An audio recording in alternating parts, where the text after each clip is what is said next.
Indians को एक चीज़ की समझ आई है, because India has a lot of money these days. तो वो समझते हैं कि हम कहीं भी मुल्क में किसी भी जगह पे पैसे दे के कुछ भी करवा सकते हैं।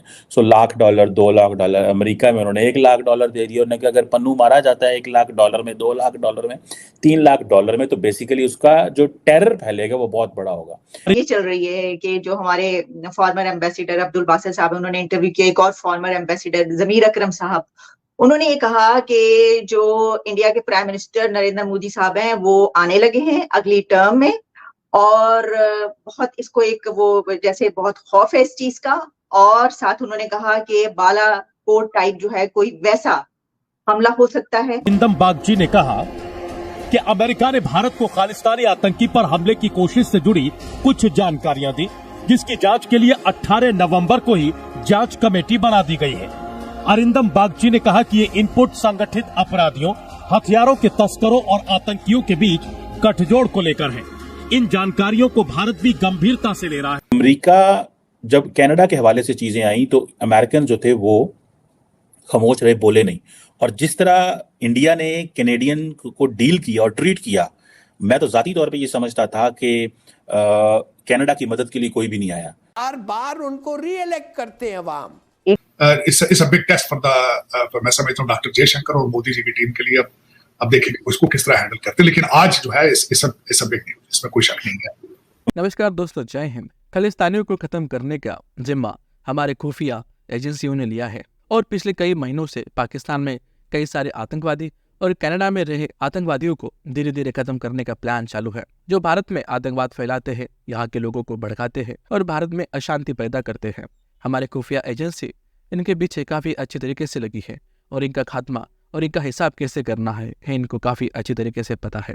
कनाडा सरकार भी भारत पर बार बार आरोप लगाता है कि उनके सिटीजन पर हमले हो रहे हैं, पर हम उनको बताना चाहते हैं कि वो नॉर्मल सिटीजन नहीं है, वो आतंकवादी है और आप आतंकवादियों को पनाह दे रहे हैं और उनकी साइड लेकर दुनिया को झूठ बोल रहे हैं कि भारत उनके नागरिकों पर अत्याचार कर रहा है, बल्कि इसकी उल्टी बात है। पाकिस्तान हमेशा से ही आतंकवाद का एक फैक्ट्री बना रहा है, पर अब कनाडा भी इसमें काफी आगे चल चुका है। पाकिस्तान जैसा ही अब कनाडा भी खालिस्तानियों को काफी भरपेट सामग्री दे रहा है कि जिससे वो उनकी एक्टिविटी कर पाए और भारत को बदनाम करने के लिए और भारत पर आतंकवाद फैलाने के लिए काफी सारे काम कर पाए। आपका कोई लेना देना नहीं।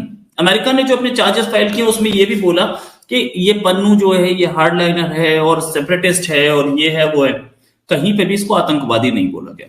मैं अमेरिका की मंशा पे ही सवाल उठा रहा हूं। आपको नहीं पता कि पतवंत सिंह पन्नू क्या करते हैं और कैसा बड़ा आतंकवादी है, इसके ऊपर कितने केसेस हैं, ये सारे आपके पास कल के फाइल हुए। येस्टरडे इनकी अपनी रिलीज आई है। आप चार्जेस में नहीं लिख पाए, रिलीज में लिख लेते भैया आतंकवादी है। आपके सामने इसने एयर इंडिया को उड़ाने की धमकी दी है, सब पता है, फिर आपने ऐसी लैंग्वेज यूज की। क्या प्रेशर डालना चाहते हैं आप इंडिया पर?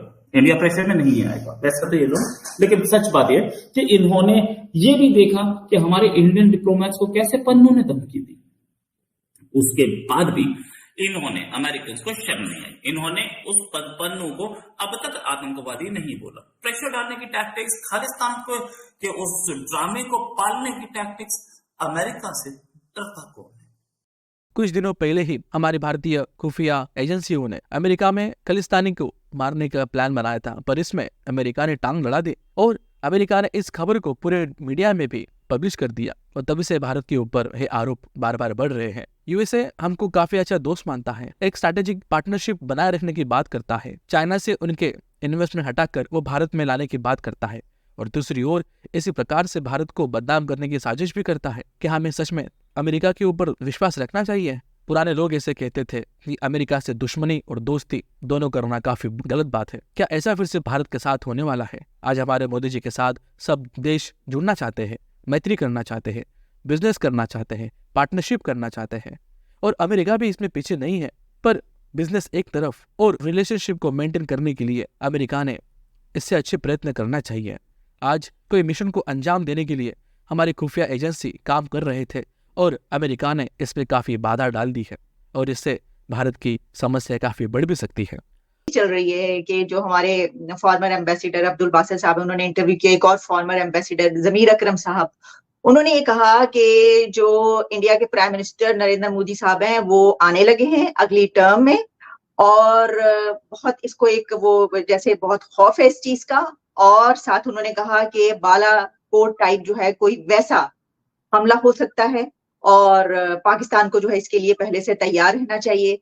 तो साजिद साहब, एक तरफ हम सुनते हैं कि जनाब जो राह है वो घुस घुस के जो है वो मुल्क के अंदर मार रही है लोगों को, और दूसरी तरफ अब मोदी के आने से इतना ज्यादा खतरा, ये खौफ है कि कह रहे हैं कि जनाब ये तो हमला हो जाएगा। तो आपको ये फिनोमेना कैसा लग रहा है? क्या हम इतने ही वो हो गए हैं, क्या अब बैठ गए हैं डर के मारे कि ये क्या होगा हमारे साथ? एक यूनिवर्सल किस्म की जब उन्होंने एक चीजें दी हैं कौम को नेशनलिज्म के हवाले से, और उसके बाद अगले दिन फिर वो तेजस पे जो 73 इयर्स ओल्ड तेजस में चढ़े, जिस तरीके से वो जी सूट पहन के टॉम क्रूज लग रहे थे, मैं तो आई वाज सरप्राइज वो टॉम क्रूज बन गए। तो फिर उसके बाद उनको इलेक्शन जीतने के लिए अब मेरा ख्याल है बालाकोट बहुत छोटा होगा। अब इस वक्त बल्कि मैं ये बताना चाहूंगा बासत साहब को और उनके दोस्तों को भी, इस वक्त भारत जो है वो पाकिस्तान की बात करके भी राजी नहीं है। आप, मेरा मकसद कहे ना, वो अटैक करेंगे या आप उनसे किसी चीज में अपना को मुकाबला कर रहे हैं, को कंपैरिजन कर रहे हैं, वो कहते हैं इनसे बात करने से भी हमारा स्टेटस जो है वो लोअर हो जाता है। जालिमों मोदी आ रहा है। इंडिया की एक और खबर है कि एक न्यू एयरक्राफ्ट कैरियर अपनी फ्लीट में शामिल किया गया है टू काउंटर चाइना। ये जो मैंने एक सेंटेंस बोला अपने प्रोग्राम के स्टार्ट में, मैंने कहा जालिमों मोदी आ रहा है, तो एक वक्त हुआ करता था पाकिस्तान की सियासत में कि जो जमात इस्लामी है उसके जो लीडर थे काजी हुसैन अहमद, तो जब इलेक्शन हुआ करते थे तो इलेक्शन के दौरान उस पार्टी के लिए कहा जाता था जालिमों काजी आ रहा है। अब जालिमों काजी आ रहा है जो है, यानी ये कि डराने के लिए दीवारों पे लिख दिया जाता था उनकी पार्टी की तरफ से कि भाई बाकी सब जो है वो चुप करके बैठ जाएं और अब पीछे छुप जाएं और अब किसी के कुछ नहीं चलेगी क्योंकि काजी आ रहा है। तो जो इंडिया के प्राइम मिनिस्टर नरेंद्र मोदी साहब की बासगश्त है वो बहुत दूर दूर तक जा रही है। हमने जैसे इससे पहले भी एक प्रोग्राम किया तो ऐसा लगता है कि वो जालिमों मोदी आ रहा है। एक तो ये बात कही जा रही है जुबान ज़द-ए-आम कि भाई अगला इलेक्शन जीत कर वो आ रहे हैं, और सिर्फ यही नहीं बल्कि अब डेली बेसिस पर जो खबरें आती हैं इंडिया की, तो अब तो ऐसा लगता है कि ये जो बात कही जाती है कि मोदी आ रहा है वो उनके ओपोनेंट्स के लिए इंडिया के अंदर सिर्फ नहीं है बल्कि ये तो पूरी दुनिया के लिए है कि जिसने जो करना था कर। दूसरी ओर पाकिस्तान में दहशत का माहौल है। पाकिस्तान पिछले 9 साल से काफी दहशत में है। हालांकि पाकिस्तान ने भारत के ऊपर कई सारे आतंकी हमले भी किए हैं और कई बार सीज़फायर का उल्लंघन भी किया है, पर उसी बार पाकिस्तान के ऊपर बार बार काफी अच्छी तरीके से हमारी सेनाओं ने प्रत्युत्तर दिया है और बालाकोट जैसे स्ट्राइक करने के बाद पाकिस्तानियों को उनकी औकात दिखा दी है और भारत किस अंजाम तक जा सकता है ये भारत ने बता दिया है। पर पाकिस्तान फिर से एक बार टेंशन में आ चुका है। अगले साल भारत में इलेक्शन है और मोदी जी के आने के चांसेस काफी ज्यादा है। देखने के बाद पाकिस्तानी पत्रकारों में अलग सी बैच छिड़ी है। वो कहते हैं कि अगर फिर से मोदी जी आ गए तो बालाकोट जैसे एयर स्ट्राइक या फिर और बड़े बड़े हमले हमें देखने को मिल सकते हैं। पाकिस्तानी अपने इस बात पे काफी श्योर है और उनको पता है कि पाकिस्तान में कई जगहों पर आतंकवादी अड्डे हैं और इन अड्डों में हजारों की तादाद में आतंकवादी है जो पूरी दुनिया में आतंक फैलाते हैं और भारत का निशाना उनके ऊपर हमेशा से ही है। भारत को बस एक चांस मिल जाए, एक कारण मिल जाए और पाकिस्तान के ऊपर अटैक करने के लिए भारत हमेशा से रेडी है, ऐसे वहां के लोग कहते हैं। मोदी जी की दहशत पाकिस्तान में नहीं तो हर एक आतंकवाद फैलाने वाला देश में है, जिसमें खालिस्तान भी आता है। आतंकवादियों और खालिस्तानियों को सबक सिखाने का टाइम आ चुका है और बहुत जल्द ही सभी आतंकवादी और खालिस्तानी मोदी जी से डरते हैं कि मोदी जी अगला क्या प्लान कर सकते हैं और इनको रास्ते लगा सकते हैं। पाकिस्तानियों को भलाई इसमें ही है कि वो भारत के सामने हाथ जोड़ दे और अपने देश से वो आतंकवाद को खत्म कर दे। जय हिंद।